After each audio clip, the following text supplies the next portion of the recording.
Hello, welcome to my YouTube channel. അപ്പോൾ ഇന്ന് ഞാൻ ഷെയർ ചെയ്യുന്നത് വളരെ പെട്ടെന്ന് തയ്യാറാക്കി എടുക്കാൻ പറ്റുന്ന വളരെ ഈസിയും വളരെ ടേസ്റ്റിയുമായിട്ടുള്ള ഒരു ചിക്കൻ ഫ്രൈ അല്ലെങ്കിൽ ഒരു ചിക്കൻ ഫ്രൈ റോസ്റ്റ് അതിൻ്റെ റെസിപ്പിയാണ് കേട്ടോ. അപ്പോൾ നമ്മൾ ചിക്കൻ റോസ്റ്റൊക്കെ ഉണ്ടാക്കുമ്പോഴത്തേനും നമുക്ക് ഒരുപാട് ടൈമും കാര്യങ്ങളൊക്കെ എടുക്കാറുണ്ട് അല്ലേ. ഇത് വെറും 5 മിനിറ്റ് ആ ചിക്കൻ ഫ്രൈ ചെയ്യുന്ന ആ ഒരു സമയം, ആ ഒരു താമസം മാത്രമേ ഉള്ളൂ കേട്ടോ. ഒരു 5 മിനിറ്റിൽ അല്ലെങ്കിൽ ഒരു 10 മിനിറ്റിൽ നമുക്ക് വളരെ ടേസ്റ്റി ആയിട്ടുള്ള ഒരു ചിക്കൻ ഫ്രൈ റെഡിയാക്കി എടുക്കാം. അപ്പോൾ അതിന് വേണ്ടിയിട്ട് ഞാൻ ഒരു ഹാഫ് കിലോ ചിക്കൻ എടുത്തിട്ടുണ്ട്. നന്നായിട്ട് കഴുകി ക്ലീൻ ചെയ്ത് വെച്ചിട്ടുണ്ട്. അതിലേക്ക് ഞാൻ പൊടികളായിട്ട് ഒരു 2 ടീസ്പൂൺ കാശ്മീരി ചില്ലി പൗഡറും അതുപോലെ തന്നെ ഒരു ഹാഫ് ടീസ്പൂൺ മഞ്ഞൾപ്പൊടിയും പിന്നെ ഞാൻ ഒരു ഹാഫ് ടീസ്പൂൺ കുരുമുളക് പൊടി, പിന്നെ നമുക്ക് ഒരു 1/4 ടീസ്പൂൺ പെരിഞ്ചീരകപ്പൊടി, പിന്നെ ആ ഒരു ടേസ്റ്റിന് വേണ്ടിയിട്ട് ഗരം മസാലപ്പൊടി, അത്രയും പൊടികളാണ് ഞാനിപ്പം ഇട്ടിരിക്കുന്നത്. മുളക് പൊടി ഒരു 2 സ്പൂണും മഞ്ഞൾപ്പൊടി അറിയാമല്ലോ, ആ ഒരു രീതിയിൽ നമ്മൾ ഇട്ട് കൊടുക്കുക. അപ്പോൾ നന്നായിട്ട് നമ്മൾ കൈകൊണ്ട് തന്നെ ആ ഒരു പൊടികളെല്ലാം യോജിപ്പിച്ച് ഒരു അരമണിക്കൂറോളം റെസ്റ്റ് ചെയ്യാനായിട്ട് മാറ്റി വെച്ചിട്ടുണ്ട്. അപ്പോൾ വളരെ സിമ്പിളാണ് കേട്ടോ. ഉറപ്പായിട്ടും ഇത് തുടക്കക്കാർക്കും ബാച്ചിലേഴ്സിനും ഒക്കെ വളരെ എളുപ്പമായിട്ടുള്ള ഒരു ചിക്കൻ റോസ്റ്റാണ് ഇത്. വെറുതെ ഞാൻ ചിക്കൻ റോസ്റ്റ് എന്ന് പറയുന്നില്ല, ചിക്കൻ ഫ്രൈ റോസ്റ്റ്. ഈ റെസിപ്പി വളരെ സിമ്പിളാണ് കേട്ടോ. വളരെ പെട്ടെന്ന് ആർക്കും തയ്യാറാക്കി എടുക്കാൻ പറ്റുന്ന ഒരു റെസിപ്പിയാണ്. അങ്ങനെ ഞാനിതാ പാൻ എടുത്തു. പാനിലേക്ക് നമ്മൾ വെളിച്ചെണ്ണയാണ് ഒഴിച്ചത്. അപ്പോൾ ഒരു 2 സ്പൂണോളം വെളിച്ചെണ്ണ വേണം. കാര്യം എന്ന് വെച്ചാൽ നമ്മളുടെ ചിക്കൻ ഒന്ന് ഫ്രൈ ആയി വരണമല്ലോ. അപ്പോൾ അത്രയും ചിക്കൻ നമ്മൾ 1 ബൈ 1 ആയിട്ട് നിരത്തിയിട്ട് കൊടുത്തിട്ടുണ്ട്. അങ്ങനെ നമ്മളുടെ ചിക്കനൊക്കെ ഒന്ന് ഫ്രൈ ആയി വരട്ടെ. അപ്പോൾ ഒരു സൈഡ് ഫ്രൈ ആയതിന് ശേഷം നമുക്ക് അപ്പുറത്തെ സൈഡ് തിരിച്ചിട്ട് കൊടുക്കാം. ഒരുപാട് ഡീപ്പ് ഫ്രൈ ആവണമെന്ന് ചോദിച്ചാൽ അത്ര വലിയ നിർബന്ധമൊന്നുമില്ല. നമുക്കൊന്ന് ഷാലോ ഫ്രൈ ആക്കി കിട്ടിയാലും മതി. കാര്യം വെച്ചാൽ അത് കഴിഞ്ഞിട്ട് വീണ്ടും നമുക്ക് ഈ ചിക്കനെ വെച്ചിട്ട് കുറച്ച് പരിപാടിയൊക്കെ ഉണ്ട് കേട്ടോ.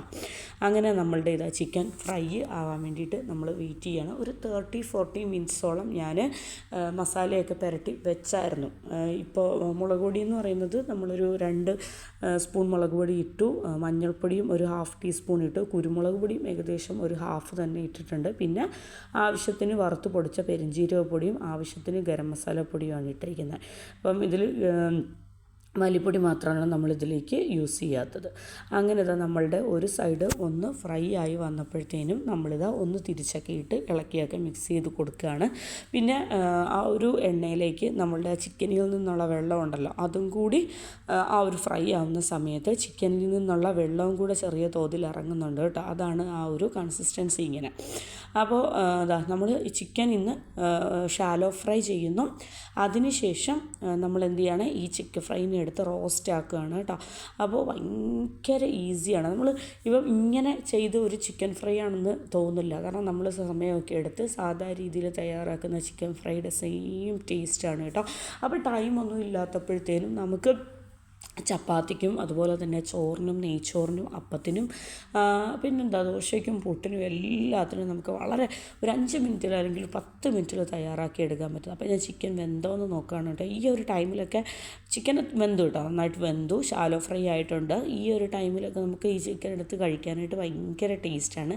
പിന്നെ കുറച്ച് നേരം കഴിഞ്ഞപ്പോൾ ഒന്നും കൂടി ഒന്ന് റോസ്റ്റായി ഒരു മുറുകി വന്നിട്ടുണ്ട്. ഇതിപ്പോൾ ഞാൻ വേറെ ഒന്നും പ്രത്യേകിച്ച് ചെയ്തിട്ടില്ല, ചിക്കൻ ഫ്രൈ ആണ് കേട്ടോ.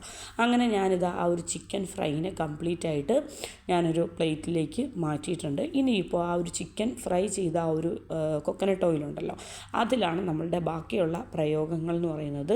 അതുകൊണ്ടാണ് ഞാൻ പറഞ്ഞത് ഏറ്റവും ആദ്യം നമ്മൾ 2 സ്പൂണോളം കൊക്കനട്ട് ഓയിൽ ഒഴിക്കണം കേട്ടോ. കാരണം നമുക്ക് ഒന്ന് ഫ്രൈ ആവാനും വേണം, ഒന്ന് ആ സെയിം ഓയിലിൽ തന്നെ നമുക്ക് ചിക്കൻ റോസ്റ്റ് ആക്കാനും വേണം കേട്ടോ. അങ്ങനെ നമുക്ക് ഞാനൊരു 3-4 സവോള എടുത്തതിന് ശേഷം ഫൈനായിട്ട് ചോപ്പ് ചെയ്തിട്ട് അത് ആ ഒരു സെയിം വെളിച്ചെണ്ണയിലേക്ക്, ചിക്കൻ ഫ്രൈ ചെയ്ത ആ ഒരു സെയിം വെളിച്ചെണ്ണയിലേക്ക് ഇട്ട് കൊടുക്കുകയാണ് കേട്ടോ. അതിന് ശേഷം ഒരു തണ്ട് കറിവേപ്പില ഇട്ട് കൊടുത്തിട്ടുണ്ട്. പിന്നെ എരിവിനായിട്ട് നമുക്ക് ഗ്രീൻ ചില്ലി ആഡ് ചെയ്ത് കൊടുക്കാം കേട്ടോ. പിന്നെ നമുക്ക് വറ്റൽമുളക് പൊട്ടിച്ചിടാം. അതുപോലെ തന്നെ ചില്ലി ഫ്ലേക്സ് ഒക്കെ ആഡ് ചെയ്യാം. ഞാൻ ചില്ലി ഫ്ലേക്സ് ആഡ് ചെയ്യുന്നുണ്ട്, വറ്റൽമുളക് വേണമെങ്കിൽ അതും ആഡ് ചെയ്യാം കേട്ടോ. അങ്ങനെ നമ്മൾ ഏറ്റവും ആദ്യം ഇനീഷ്യൽ സ്റ്റേജിൽ നമ്മൾ 2 സ്പൂണോ 3 സ്പൂണോ തന്നെ ചില്ലി പൗഡർ ഇടണം കേട്ടോ. കാരണം ഇനി നമ്മൾ പ്രത്യേകിച്ച് പൊടികളൊന്നും ഇതിലേക്ക് ആഡ് ചെയ്യുന്നില്ല. ഇനിയിപ്പോൾ നമ്മളിത് ആവശ്യത്തിന് ഉപ്പിട്ട് കൊടുത്തു. നമ്മളുടെ സവോളയൊക്കെ ഒന്ന് നന്നായിട്ട് വഴണ്ട് വരണമല്ലോ. അപ്പോൾ വഴണ്ട് സോഫ്റ്റായിട്ട് ഒന്ന് മൊരിഞ്ഞൊക്കെ വരണം. അതിന് വേണ്ടിയിട്ട് നമ്മളിത് ആവശ്യത്തിന് ഉപ്പാണ് ഇട്ട് കൊടുത്തത്. ഇപ്പോൾ ഇത്രയേ ഉള്ളൂ. ഓൾമോസ്റ്റ് നമ്മളുടെ ചിക്കൻ റോസ്റ്റിൻ്റെ പരിപാടി ഓൾമോസ്റ്റ് ഡൺ ആയിട്ടുണ്ട്. ഇനിയിപ്പോൾ ഈ ഒരു സവോള തന്നെ ഒന്ന് കിടന്നൊന്ന് മൊരിയണം. അതാണ് ഇനിയുള്ള കാര്യം. അപ്പോൾ കണ്ടില്ലേ എന്ത് പെട്ടെന്നാണ് നമ്മളൊരു സിമ്പിളായിട്ട് ടേസ്റ്റിൻ്റെ കാര്യത്തിൽ ഒരു കോംപ്രമൈസും ഇല്ല കേട്ടോ. എന്തൊരു ടേസ്റ്റാണെന്നറിയാമോ നമ്മളിങ്ങനെയാണ് ഞാൻ ചിക്കൻ റോസ്റ്റ് തയ്യാറാക്കിയത്. പക്ഷേ ഈ ഒരു ഈസി മെത്തേഡിലാണ് നമ്മൾ തയ്യാറാക്കിയതെന്ന് മനസ്സിലാവത്തില്ല. നമ്മൾ നോർമലി വെക്കുന്ന ചിക്കൻ റോസ്റ്റിലും ടേസ്റ്റാണ് കേട്ടോ. അങ്ങനെ ഞാനിത് ആ ചിക്കൻ ഫ്രൈ ചെയ്ത എണ്ണയിലേക്ക് ഒരു 3-4 സവോള ഫൈനായിട്ട് ചോപ്പ് ചെയ്തതും ഒരു 3-4 ഗ്രീൻ ചില്ലിയും ഒരു 2 കറിവേപ്പിലയും ആവശ്യത്തിന് ഉപ്പ് മാത്രമേ ഇട്ടുള്ളൂ. പിന്നെ അതിലേക്ക് നമ്മളിതാ പൊരിച്ചു വെച്ചിരിക്കുന്ന നമ്മളുടെ, അല്ലെങ്കിൽ ഡീപ്പ് ഫ്രൈ വേണ്ടവർക്ക് അങ്ങനെ ഇടാം, ഷാലോ ഫ്രൈ വേണ്ടവർക്ക് അങ്ങനെ ചെയ്യാം. ഞാൻ ഡീപ്പ് ഫ്രൈ അല്ല ഷാലോ ഫ്രൈ ചെയ്തത്.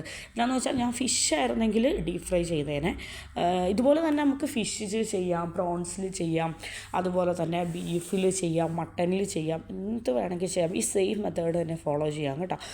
ഞാൻ ചിക്കൻ ആയതുകൊണ്ടാണ് ഷാലോ ഫ്രൈ ചെയ്തത്. ഇപ്പം ഇതുപോലെ തന്നെ ഞാൻ കഴിഞ്ഞ ദിവസം മത്തി ഫ്രൈ റോസ്റ്റ് ചെയ്തായിരുന്നു. അതിനൊക്കെ എനിക്ക് ഡീപ്പ് ഫ്രൈ വളരെ നിർബന്ധമാണ് കേട്ടോ. ഫിഷ് ഐറ്റംസിനൊക്കെ എനിക്ക് ഡീപ്പ് ഫ്രൈ നിർബന്ധമാണ്. ചിക്കനൊക്കെ ഓക്കെ, നമുക്ക് എങ്ങനെയും പോവും. അങ്ങനെ അതാ നമ്മളുടെ കിട്ടലിനായിട്ട് നമ്മൾ കുറച്ച് കൂടുതൽ നേരം ലോ ഫ്ലെയിമിലിട്ട് അടച്ച് വെച്ച് വേവിച്ചു. ആ ഒരു വെളിച്ചെണ്ണയും ആ ഒരു ചിക്കൻ്റെ ആ ഒരു ടേസ്റ്റും സവാളയും ആ ഒരു മസാലയും എല്ലാം കൂടി ചേർത്ത് പിടിക്കാൻ ഇത് എത്ര നേരം വേണമെങ്കിൽ നമുക്ക് ലോ ഫ്ലെയിമിലിട്ട് പുരട്ടി എടുക്കാം. പക്ഷേ ഞാൻ ഒരുപാടങ്ങ് ആക്കുന്നില്ല. ഞാൻ ഈ ഒരു പരുവാകുമ്പോഴത്തേനും ഇന്ന് ഏകദേശം ഓഫാക്കുവാണ് കേട്ടോ. അപ്പോൾ ഇതിൻ്റെ ലുക്ക് തന്നെ കണ്ടല്ലോ. നമ്മൾ ആദ്യം ഇനിഷ്യൽ സ്റ്റെപ്പിൽ ചേർത്തതല്ലാതെ വേറെ പ്രത്യേകിച്ച് പൊടികളും കാര്യങ്ങളും ഒന്നും നമ്മൾ ചേർത്തിട്ടില്ല കേട്ടോ. പിന്നെ ഞാൻ പ്രത്യേകം എടുത്ത് പറയുകയാണ്, ഇതിലേക്ക് നമുക്ക് നിങ്ങളുടെ കയ്യിൽ തേങ്ങാക്കൊത്തുണ്ടെങ്കിൽ അത് ആഡ് ചെയ്ത് കൊടുക്കാം. പിന്നെ നിങ്ങൾക്ക് വറ്റൽമുളക് ഉണ്ടെങ്കിൽ അത് പൊട്ടിച്ചിട്ട് കൊടുക്കാം. പിന്നെ നിങ്ങൾക്ക് ഇതിലേക്ക് ചില്ലി ഫ്ലേക്സ്, ഇപ്പോൾ എരിവിനനുസരിച്ചിട്ടുള്ള ചില്ലി ഫ്ലേക്സ് വേണമെങ്കിൽ അത് ആഡ് ചെയ്ത് കൊടുക്കാം. എന്തും നമുക്ക്. പിന്നെ മല്ലിയില, നിങ്ങൾക്ക് മല്ലിയിലാണ്. എനിക്ക് മല്ലിയില അത്ര വലിയ താല്പര്യമില്ല കേട്ടോ. അതുകൊണ്ടാണ് ഞാൻ ഈ കറികളിലൊക്കെ കൂടുതൽ കറിവേപ്പില ഇടുന്നത്. അപ്പോൾ മല്ലിയിലയാണ് താല്പര്യമെങ്കിൽ അതിട്ട് കൊടുക്കാം. പിന്നെ കറിവേപ്പില ഇനിയും കുറച്ചും കൂടെ വേണമെങ്കിൽ അതിട്ട് കൊടുക്കാം. നമ്മളുടെ നല്ല കിട്ടിലൻ ചിക്കൻ ഫ്രൈ റോസ്റ്റ്. അപ്പോൾ വെറും 10 മിനിറ്റിൽ തയ്യാറാക്കി എടുക്കാൻ പറ്റുക. ഇത് നമ്മൾ ഇത്ര ഈസി വേയിൽ തയ്യാറാക്കിയതാണ് കഴിക്കുമ്പോൾ പറയത്തില്ല കേട്ടോ. അപ്പോൾ അതെൻ്റെ ഒരു സിമ്പിൾ ഉച്ചയൂണാണ്. അപ്പോൾ അച്ചിങ്ങ പയർ മെഴുക്ക് പുരട്ടിയും എൻ്റെ മോര് കാച്ചിയതും ഈ ചിക്കൻ ഫ്രൈ റോസ്റ്റും പപ്പടവും ഒരു സിമ്പിൾ ലഞ്ചാണ്. അപ്പോൾ ഇത്രയൊക്കെ ഉള്ളൂ കേട്ടോ. Thank you for watching.